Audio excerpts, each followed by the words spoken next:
একটা অনেক বড় নিম গাছের সাথে নিম বৃক্ষের সাথে দেখা হলো। পিছনে দেখতে পাচ্ছেন রবীন্দ্র স্মৃতি জাদুঘর শাহজাদপুর সিরাজগঞ্জ। সেই রবীন্দ্র কাছারি বাড়ির সামনে বর্তমানে রবীন্দ্র স্মৃতি জাদুঘর এবং সংরক্ষণের কাজে সংস্কারের কাজে এটা আপাতত বন্ধ, সাময়িকভাবে বন্ধ। অনেক দিন ধরেই বোধহয় খোলা হয় না।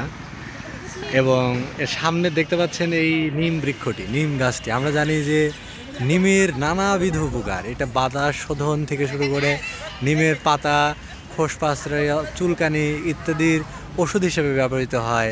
নিমের ডাল মিসওয়াক হিসেবে ব্যবহৃত হয়। নিমের কাঠে ঘুমালে নাকি মাজা ব্যথা পিঠ ব্যথা করে না ইত্যাদি নানা কিছু আমরা জানি। মানে নিম গাছের নাকি শিকড় থেকে শুরু করে পাতা পর্যন্ত কোনো কিছুই ফেলে দেওয়ার মতো না, এতটাই উপকারী ইউজফুল একটা বৃক্ষ হচ্ছে নিম। সেই একটা বয়স্ক বা প্রবীণ বৃক্ষ, প্রবীণ একটা নিমের সাথে দেখা হলো। এই নিম গাছটি কে লাগিয়েছেন আই ডোন্ট নো এক্স্যাক্টলি, সেটা আমি জানি না। তবে দেখে মনে হচ্ছে যে এর বয়স বেশ ভালোই হবে, অনেক প্রবীণ একটি গাছ।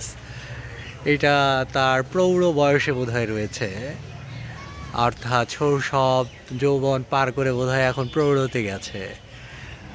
এবং অনেক উঁচু, অনেক উঁচু, এবং এত বয়স্ক নিম গাছ আমি বোধহয় খুব একটি দেখিনি। এবং এটার সাথে আমার পরিচয় হলো, দেখা হলো এই রবীন্দ্র স্মৃতি জাদুঘরের সামনে, অর্থাৎ শাহজাদপুর কাছারি বাড়িতে এসে। একসময় বাংলা ভাষার এই অসামান্য প্রতিভাবান কবি, লেখক, সাহিত্যিক, যিনি সাহিত্যের প্রায় সব শাখায় পদচারণা করেছেন, এই কৃতি বাঙালি স্মৃতি জড়িয়ে রয়েছে এখানে। বাংলাদেশে বিভিন্ন সময় তিনি জমিদারি পরিচালনা করতেন এবং তিনি জমিদারি দেখাশোনা করতেন এই আর এখানে কাছারি বাড়িতে এসে। আবার কুষ্টিয়ার শিলাইদহে তিনি ওখানেও থেকেছেন এবং অনেক কালজয়ী সাহিত্য তিনি রচনা করেছেন এইসব এলাকায় বসে। তো বাংলাদেশের এই পতিশর, নওগাঁর, শাহজাদপুরের এই কাছারি বাড়ি এবং শিলাইদহ কুষ্টিয়ার কুঠিবাড়ির সাথে রবীন্দ্রনাথের নামটি বা স্মৃতিটি জড়িয়ে রয়েছে।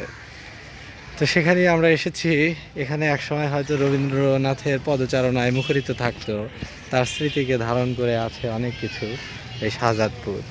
অনেক মানুষ দূর দূরান্ত থেকে প্রতিদিন এখানে বেড়াতে আসে, দেখতে আসে। যদিও কাছারি বাড়িটি এখন স্মৃতি জাদুঘরটি বন্ধ, তারপরও মানুষের আসার কমতি নেই, আগ্রহ যেন সমপরিমাণেই রয়েছে। বিশেষ করে এখানে যে পার্কটা রয়েছে, এই যে ছোট্ট যে উদ্যান এবং এই যে কিডস কর্নার দেখতে পাচ্ছেন, এখানে যে বসার জায়গা, জায়গায় জায়গায় বসার জায়গা করে দেয়া হয়েছে।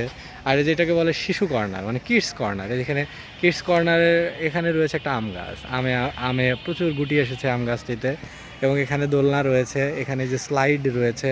এবং ওই পাশটিতে দেখুন খুব সুন্দর একটি জিনিস, সেটা হলো তানপুরা বা ডুগডুগি ফল। তানপুরা বা ডুগডুগি ফল অনেকেই বোধহয় দেখেননি। এইটাকে আমরা শুধু বই পুস্তকের নামটা শুনি, তো আজকে গাছটি দেখলাম। এটা বিরল প্রজাতির গাছ, কারণ এটা তো অনেক জায়গায় নেই।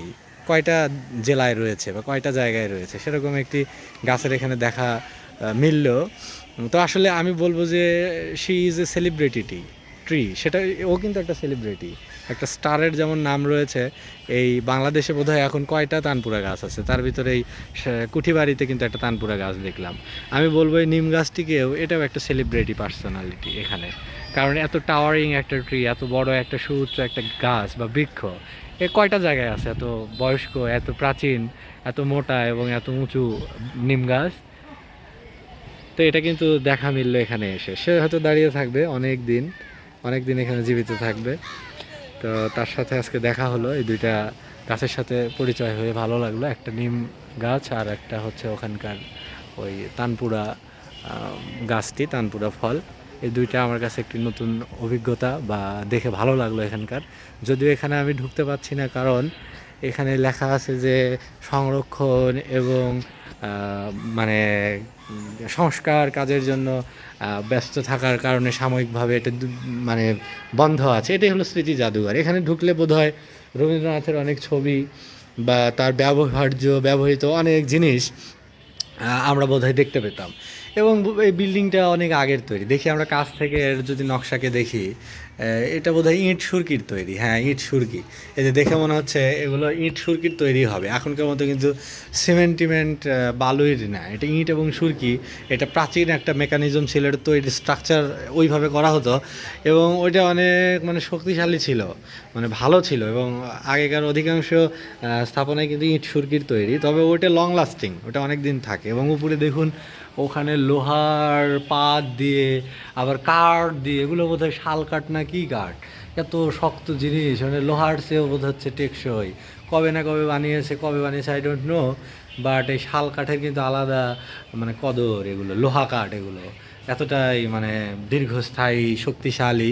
তো এটা দেখছি আমরা এখানে এসে, কাছারি বাড়িতে এসে আপনারা দেখতে পাবেন। তো দেখুন জানালাগুলোও কিন্তু প্রাচীনত্ব বহন করে। এসব জানালা লাগালেও বোধহয় বাতাস ঢুকতো, এই জানালার স্পেশালিটি বোধ হয়। এই যেখানে খোপ খোপ কাটা আছে, তার মানে একদম আলো বাতাস মানে মানুষ দেখতে না পেলেও